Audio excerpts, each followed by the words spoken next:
Hello, I'm Severin Suzuki speaking for ECHO, the Environmental Children's Organization. We're a group of 12 and 13-year-olds trying to make a difference. Vanessa Seti, Morgan Geisler, Michelle Quigg, and me.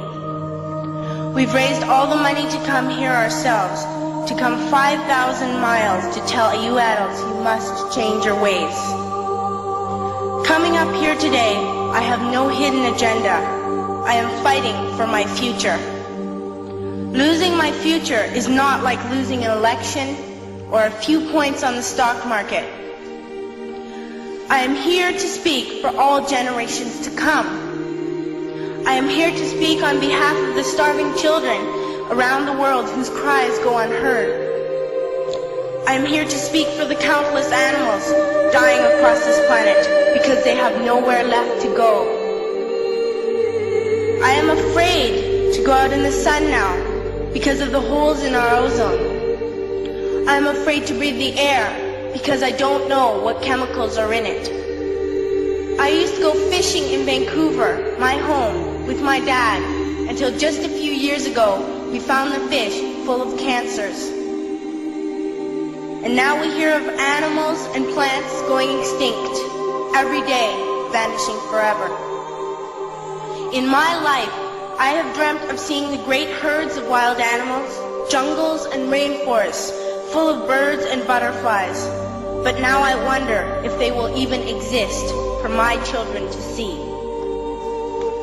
Did you have to worry of these things when you were my age? All this is happening before our eyes, and yet we act as if we have all the time we want and all the solutions. I'm only a child and I don't have all the solutions. But I want you to realize, neither do you. You don't know how to fix the holes in our ozone layer. You don't know how to bring the salmon back up a dead stream. You don't know how to bring back an animal now extinct. And you can't bring back the forest that once grew where there is now a desert. If you don't know how to fix it, please stop breaking it. Here, you may be delegates of your government, business people, organizers, reporters, or politicians, but really, your mothers and fathers, sisters and brothers, aunts and uncles, and all of you are someone's child. I'm only a child, yet I know we are all part of a family, 5 billion strong, in fact, 30 million species strong. And borders and governments will never change that. I'm only a child, yet I know we are all in this together and should act as one single world towards one single goal. In my anger, I am not blind, and in my fear, I am not afraid of telling the world how I feel. In my country, we make so much waste. We buy and throw away, and yet northern countries will not share with the needy. Even when we have more than enough, we are afraid to share. We are afraid to let go of some of our wealth. In Canada, we live the privileged life, with plenty of food, water, and shelter. We have watches, bicycles, computers, and television sets. The list could go on for 2 days. 2 days ago, here in Brazil, we were shocked when we spent time with some children living on the streets. This is what one child told us. I wish I was rich.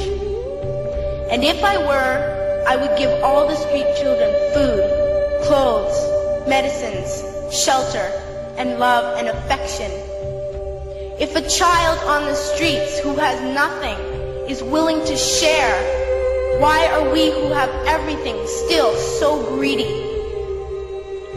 I can't stop thinking that these are children my own age, that it makes a tremendous difference where you are born. That I could be one of those children living in the favelas of Rio.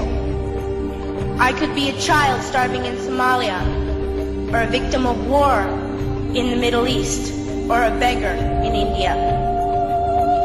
I am only a child, yet I know if all the money spent on war was spent on finding environmental answers, ending poverty, and finding treaties what a wonderful place this earth would be.